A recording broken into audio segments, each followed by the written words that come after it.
You can check out Talkin SEC on Apple Podcasts, Spotify, or wherever you get your podcasts. If you're on Apple Podcasts, please follow, rate, and review. It means a lot to the show if you do that. If you leave a review, I will read it on a future edition of the show. You can also watch the show over on YouTube, either at the Phillip Jordan YouTube channel. Just hit the subscribe button, hit the bell for all notifications, and leave a comment on a video. I'll read that on a future edition of the show. Also over on the Talking SEC YouTube channel as well. You can always email me at sports.philipjordan@gmail.com or hit me up on social media at pjordansec.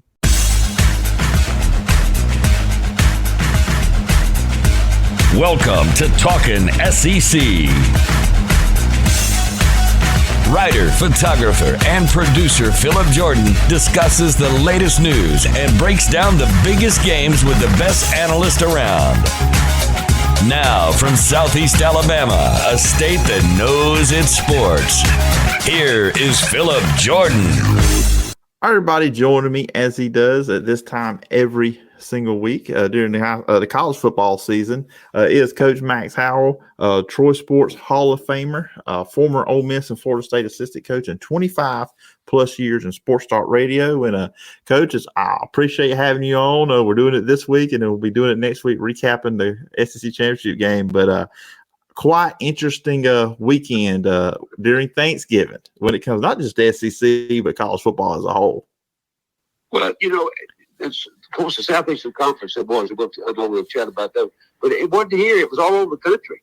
I mean, it was some games that were played that not to the level I think of the expectations in the top four. So I'm sure we'll just touch on that. We got the new rankings will be out. We'll see how that shapes up. And of course, that leads us up to the SEC games, as you mentioned, for next week, of which we'll have all the pairings ready, or to talk a little bit about who's going to play who for the championship. Yeah, and obviously, usually when we do this, first question I ask is your takeaways. But we're recording this on Monday evening around 3:30 Central Time. News finally dropped who the next Auburn head coach, not who everybody thought it was. I mean, me and you chat last week. It looked like it was leaning Lane Kiffin. It didn't go that way. He's staying at Ole Miss, but Hugh Freeze will be the new Auburn head coach. I saw on ESPN before me and you got connected tonight. It will be a 6-year, $6.5 million a year contract. Just your initial thoughts when you hear Auburn is hiring Hugh Freeze.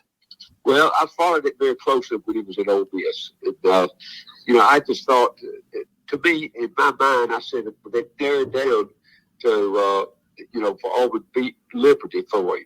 Because Liberty had already upped him up to $5 million, if you recall. And without a doubt, he's a great football coach on the field. But I just thought he's got a lot of baggage on it, and it's Ole Miss. He both tried to cover it up, and I know that didn't sit well with the SEC commissioner. And I'm sure they had to do some things to be sure that was satisfied before he was hired. But I'm sure Auburn did their due diligence for that.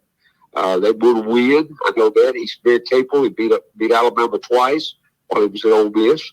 So I wish him the best. I was disappointed in the choice they finally made, notwithstanding that I'm not sure that Lane Kiffin didn't use that to get him a better deal at Ole Miss. They worked out the situation at Ole Miss with him so he could get an 8-year contract rather than a 4-year. And they jumped him from 7.2 to $9 million. So, the numbers just keep getting bigger everywhere. So, to answer your question, though, originally, we'll have to wait and see. I think a lot of people will wait and see, basically how Hugh Freeze does. At least he's been in the South. He's coached in the South. He's coached in the Southeastern Conference. It won't be, going all the way across the country, bringing somebody in that has very little knowledge about how to coach here and how to recruit here.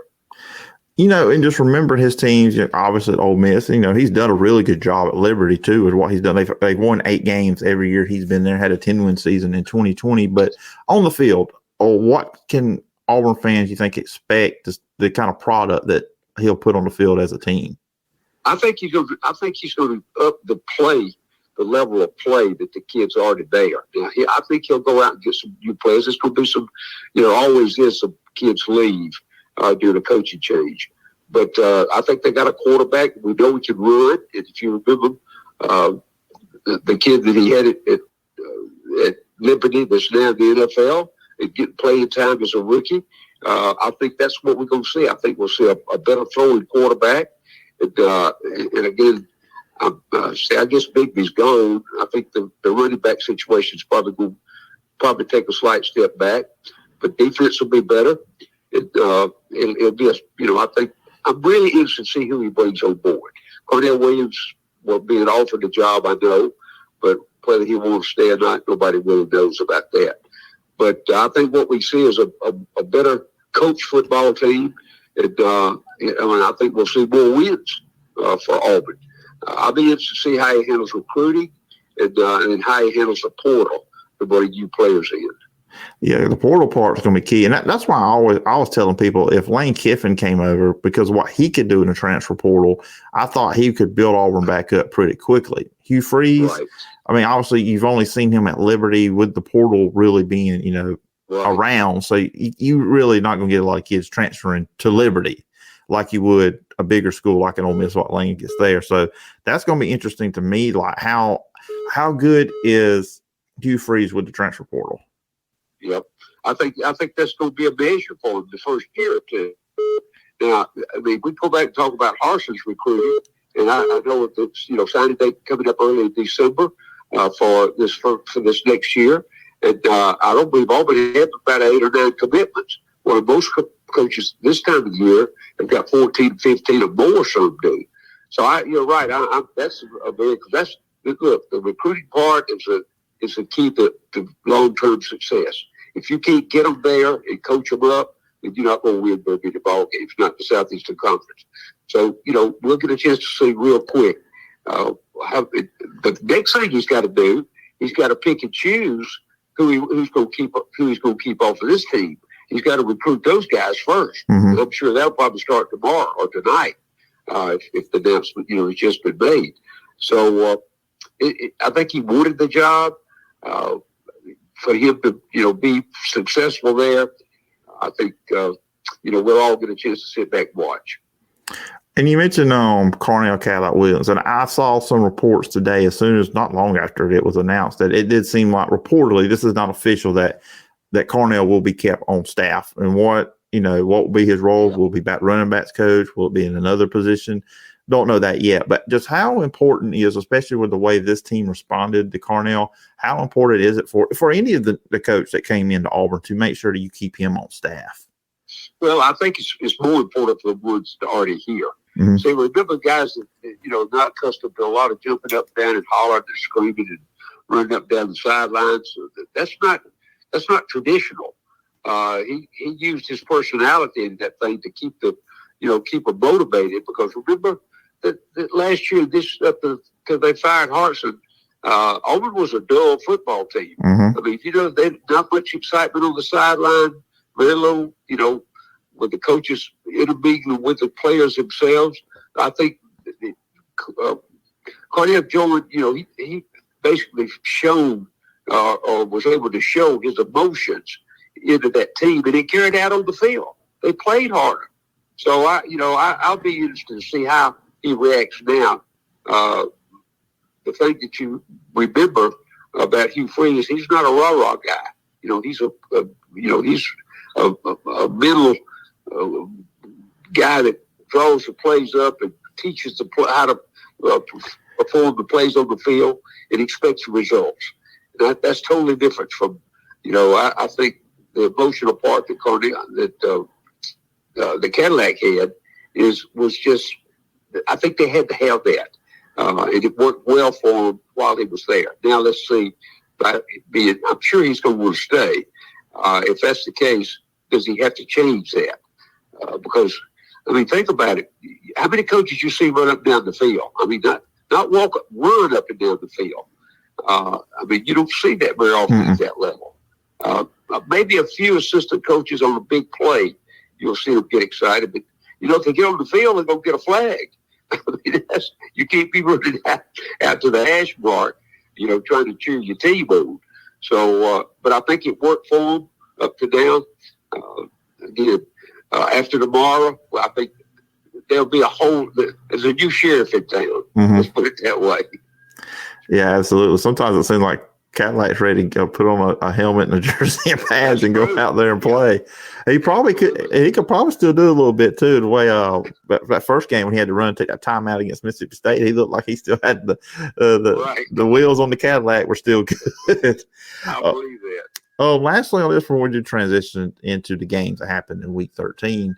The Lane Kiffin part. And you mentioned, and that's been out there. Some people wondered, did Lane Kiffin just use Auburn, Jimmy Sexton to get, more money? I know I saw one report from ESPN, Chris Lowe, talked about there was the family aspect with Lane Kiffin staying in Oxford. His kids really do enjoy being there. What do you think happened there? Because when we got done talking last Monday, that's when the report started happening that it looked like that was happening, that Lane Kiffin was going to be the next head coach at Auburn. And then all of a sudden, Egg Bowl came. After Egg Bowl Saturday morning, he's no longer going to Auburn. So just in your, what do you think happened there? Well, I watched him very carefully in the Egg Bowl. I thought he coached hard. I really do. I didn't see any indication. Now, I can't say that against the Arkansas team the week before. I don't think he did a very good job there. I don't think the kids were inspired. I think they probably knew that something was working, that he might leave. But I didn't see that. So I think that when that decision was made before that ball game on Thursday night. That's just an opinion. But I know exactly what was happening. One of the main reasons he was toying with that, in Mississippi, you can't have a 4-year contract by law. Consequently, no matter what they paid him, it just being 4 years. So what they did, they circumvented the law. They bumped his salary to $9 million a year, but he got 8 years out of it. The way he did it, they kept the 4 years that the law requires, and then they formed a private foundation with 4 years.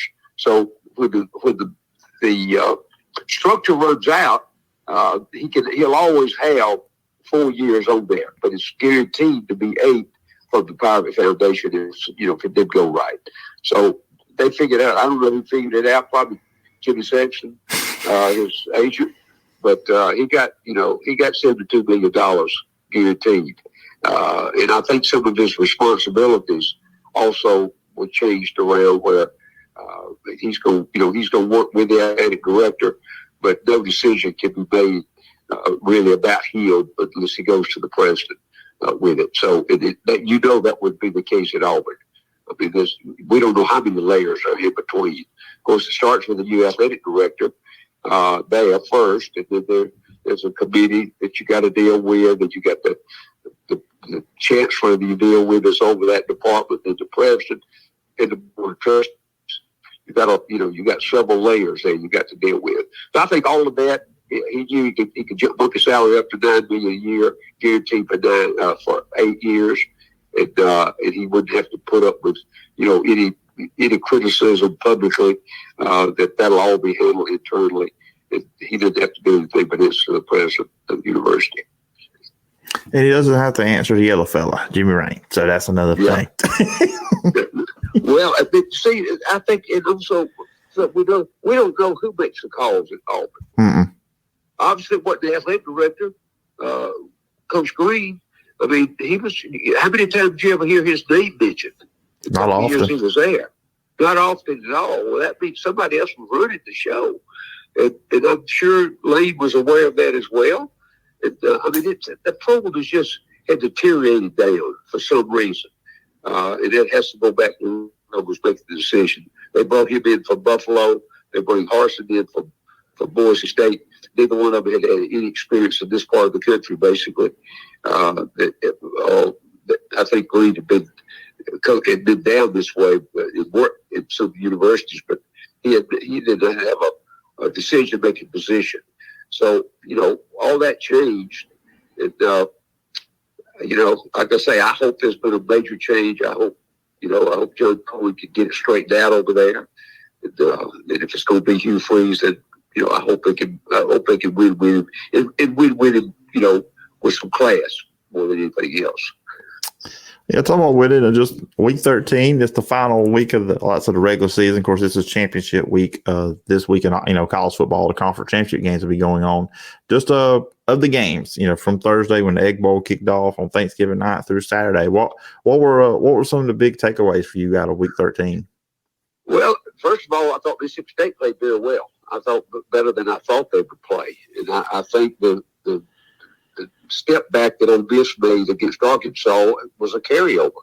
They ran the ball fairly well, but the number 2 running back didn't do as well as he did previously. Not even against Arkansas. I mean, he had over 200 yards against Arkansas. He had 100 in this ball game. So I think that game surprised me a little bit. I thought Ole Miss would win it being at home. It was raining also. I thought that would probably cut down on the efficiency of the passing game from Mississippi State, but none of that happened. And hats off to Mississippi State for winning that one. They came to play hard. I think Mike Leach needed that win, to tell you the truth. I think that settled, no coach has ever survived 3 losses from Mississippi State, 3 losses to Ole Miss. So that means the 3rd loss, he might have been, at least the seat would have been very hot to begin the next fall. And I think maybe that part has changed. And then, of course, the other big one was Texas A&M over LSU.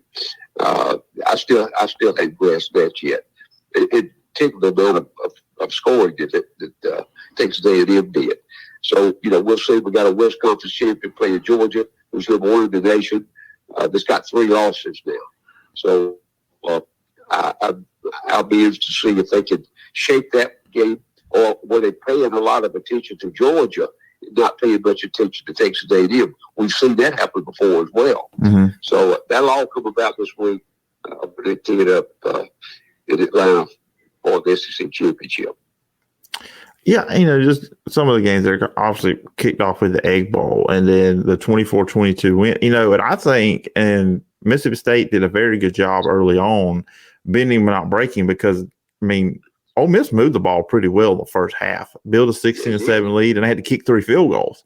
What were you seeing when Mississippi State defensively, when Ole Miss was getting in the red zone, getting inside the 10 and forcing them to kick field goals? I think they were just more aggressive. I think they shut the running game down.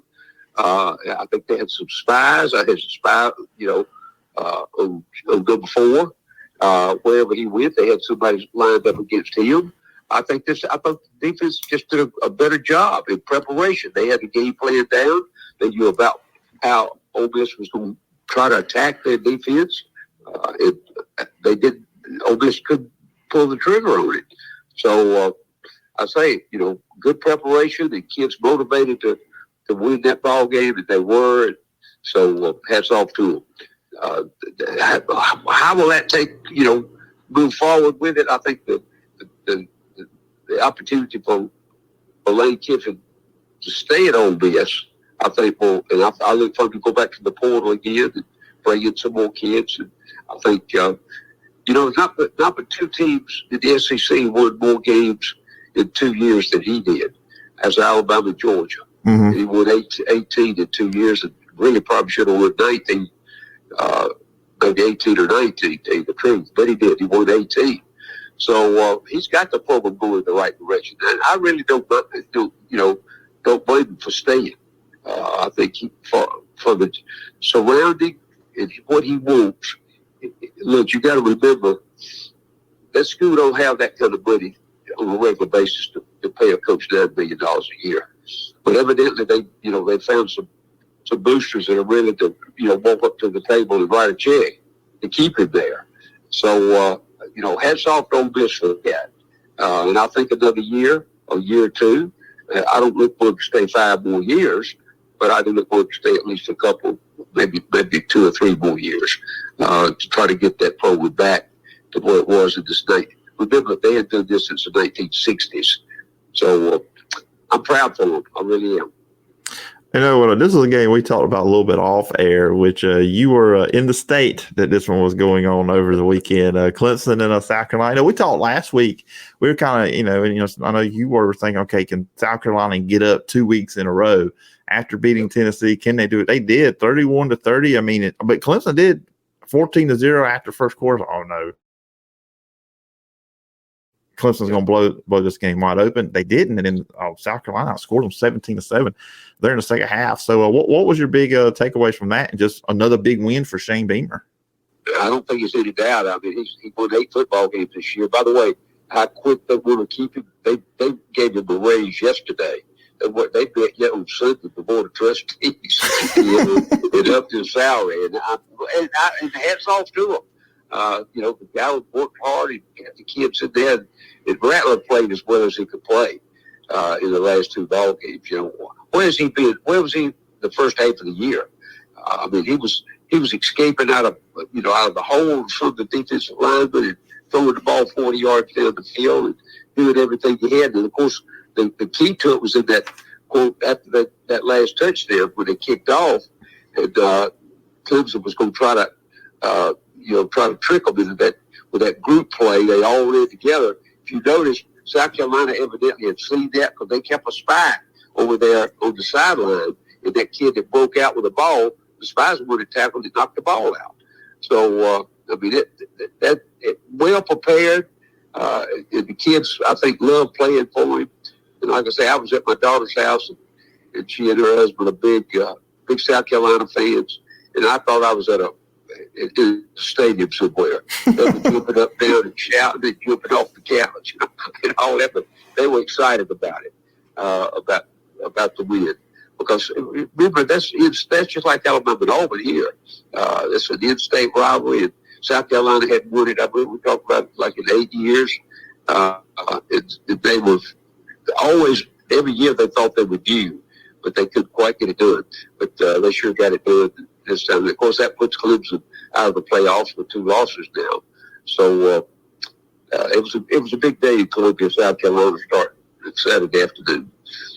Yeah, I think Spencer Rattler has thrown as many touchdown passes in the last 2 weeks than he had the first 10 games of the season. Right. Going into the Tennessee game, he was averaging 198 yards a game. He threw 8 touchdown passes to 9 interceptions. In the last 2 weeks, he threw 6 against Tennessee, threw 2 against Clemson. He did throw 2 interceptions there in the first half, and they were down 23 to 14 going into halftime. And he really the one he had that got returned for a touchdown, and then toward the end of the first half, they were down there inside the 5. He threw it was a bad pass, and he got picked off.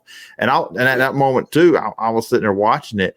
I thought, man, that's bad. That could have been some momentum for them. So really, what Beamer had to do at halftime, I think he got asked by the sideline reporter about Rattler. He said, "Hey, we got the state base." I'm not saying it word for word, but he said, "Hey, we're going to go as far as he can take us," and staying with him. And like you said, second half he played really great. They outscored Clemson 17-7. And with Clemson, it just feels like right now we were used to this team being a national title contender. I mean, they had 2 great quarterbacks in Deshaun Watson and Trevor Lawrence. To me, and I'd love to get your opinion on too, when it comes to Clemson, it feels like the quarterback position is what's holding that team back right now. Yep, they made a mistake on that kid, and I think a lot of people recognized it last year. And they didn't think to correct it. They signed another young kid. They tried to play him back during the middle of the year. I don't know how that's going to work out for him, but that kid is not the answer to put Clemson back at the national championship level. That defense was good. I think 3 down linemen and 1 linebacker, pretty well it's going to go. They're going to go in the first or second round when the NFL draft comes along. So when you when you recruit 1 or 2 positions like that, then you better be looking at all your positions to try to try to up that. But after all that you just said that happened, and you were absolutely right, my daughter looked over at me back at the middle of the third quarter. She said, she's called me, she said, "We got him right where we would." So she's an avid fan, and she spent a lot of time with me on the sideline and all when I was coaching, particularly at the high school level down in Florida. So she's picked up. She's an avid fan, particularly with South Carolina right now. So I told you the week before the Tennessee game, she called. They were in the stadium. She and her husband were in the stadium. She called. I was watching on TV, and she had me on the phone, and we were going play-by-play while she was sitting in the stadium. And that's the first time I had ever done that. But that's just how big a fan she is. Long story short, everybody in that city was extremely pleased with the win. And they think now that South Carolina's turned the corner, and they're going to be competitive every year after this.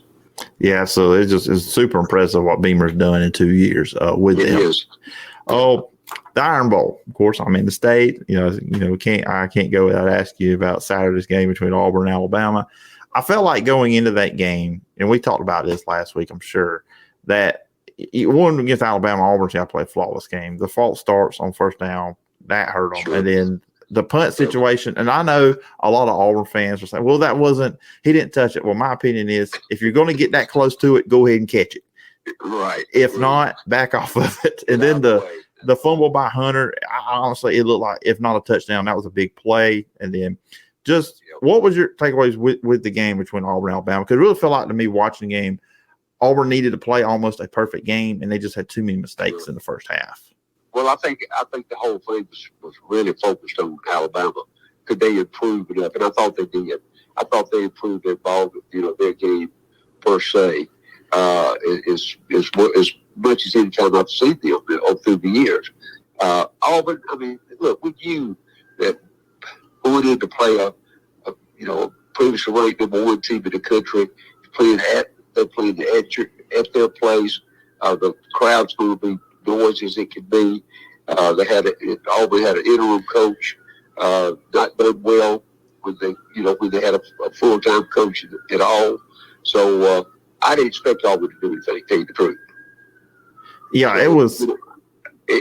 Basically, Alabama did what they had to do, regardless of the officiating. And as we well know, they did some just like they do every week. But I don't think it was anything to do with the end results. Alabama would have won that ball game, if they called for, if they threw as many flags they did against them in Tennessee. And of course they didn't, but they were just that much better. Yeah, and when you're like Auburn, you're a one-dimensional team. Look, Robbie Ashford's a really good runner at the quarterback position, but obviously he still got a long ways to go development as a passer. I mean, you look at it, you would think Auburn rushed the ball for 318 yards between, Hunter, Ashford, and Tank Bigsby. But if you can't throw the ball, I mean, that also plays in the hand. You got to play in the hands of a defense like Alabama. Yeah. Well, I'd say you could tell when he dropped back, he wasn't going to throw it. He was looking. And a few passes he threw either way over the head or through the dirt or whatever, had to throw it out of bounds. But when he took it down and ran the football, he ought to be moved to a tailback. I mean, if Bigsby takes off this year, the kid's a good athlete. He's just not a quarterback. They can go get him Hugh Freeze will find him a quarterback in the portal somewhere. So, I mean, there's a way that kid can make a contribution to Auburn's offense next year, and I think Freeze will find a way for him to do that. Yeah, and then finally, last game I wanted to get your thoughts on Texas A&M beating LSU 38-23, and I'm sitting there, and I even put this on Twitter, and I was like, where was this all year? I mean, what did you see anything differently that Texas A&M was doing offensively? Because LSU had been playing pretty solid recently defense, especially on the defensive line. The running back for Texas A&M, Devin Achane, had 215 yards and 2 touchdowns. But offensively, did you see anything different that Texas A&M was doing that they probably weren't doing this year? No, I think I think he talked to them, said, hey, we flew around long enough. If you guys, came here to play, then let's go out there and play. And they did. They played harder. And they didn't make very many mistakes. And so, what does that tell you though about the coaching back during the regular season? See, I think that's where the mistakes came from. I know they had some injuries, and evidently they had not got the number 2s and 3s ready to play when the number 1s went down. But that's called coaching. Mm-hmm. That's what you have to do. You got to get the 2s and 3s ready. You got to give them some game time, during competition. And they had plenty of chances to, with the number of losses that they had. So, but now as far as just observing, I saw Texas A&M run their same system. I saw LSU playing, about like they would usually play. Texas A&M just wanted to give more than LSU did. So,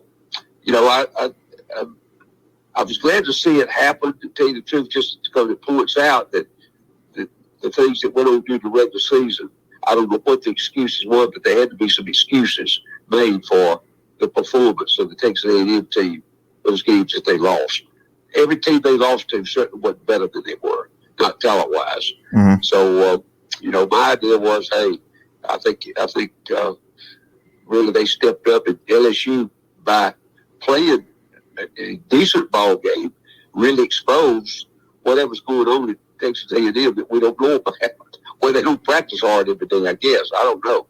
But, hey, hats off to A&M. They did win it. But I do kind of feel for LSU now going in this championship game with Georgia.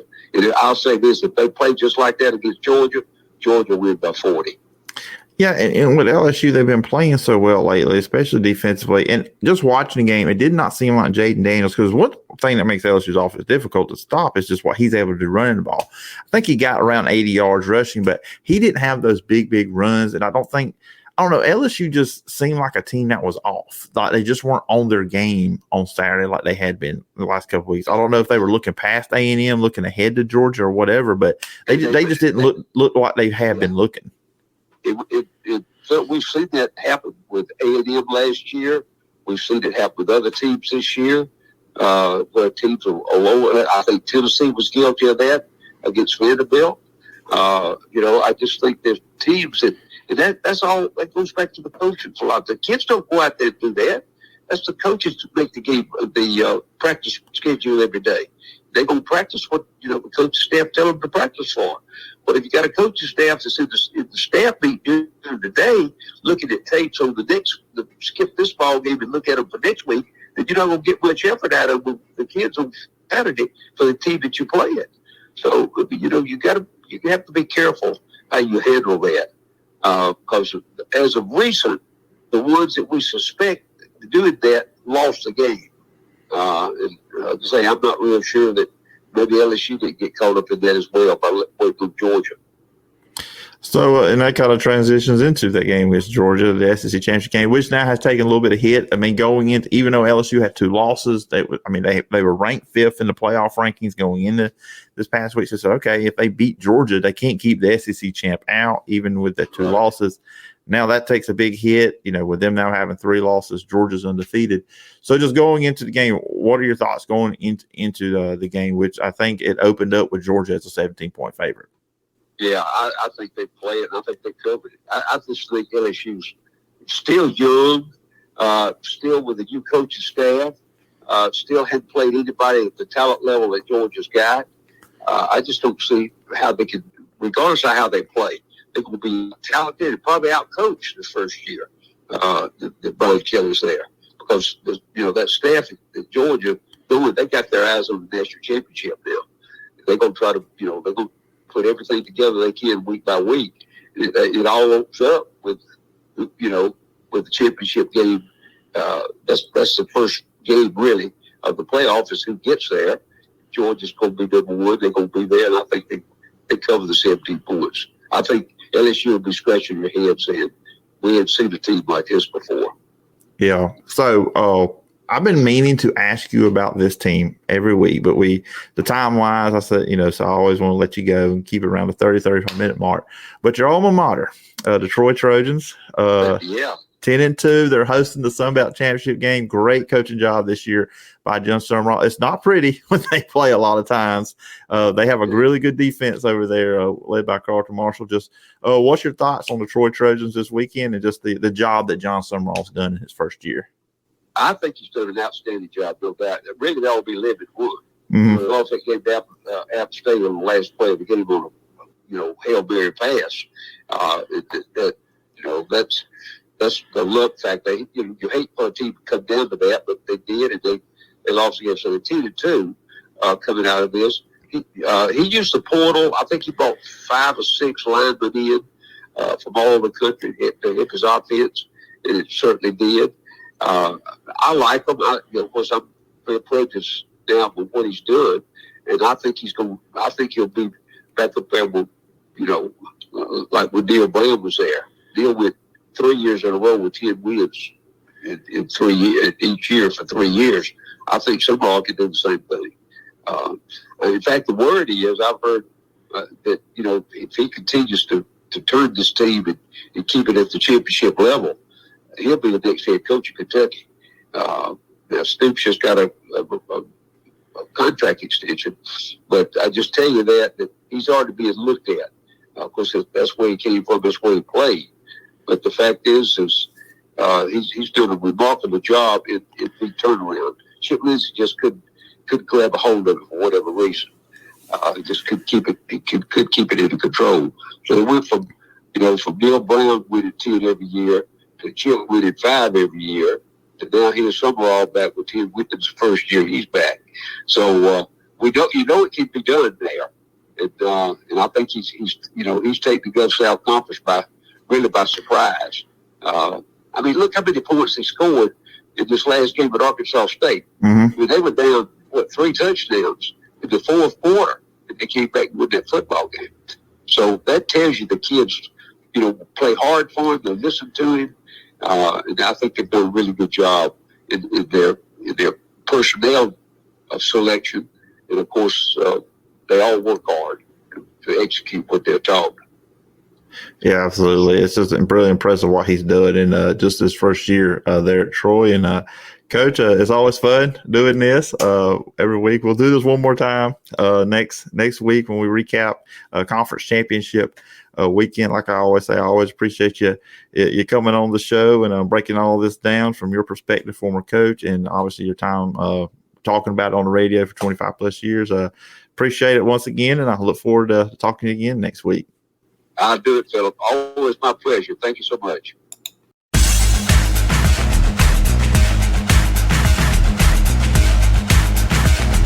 Thank you for listening to Talkin SEC.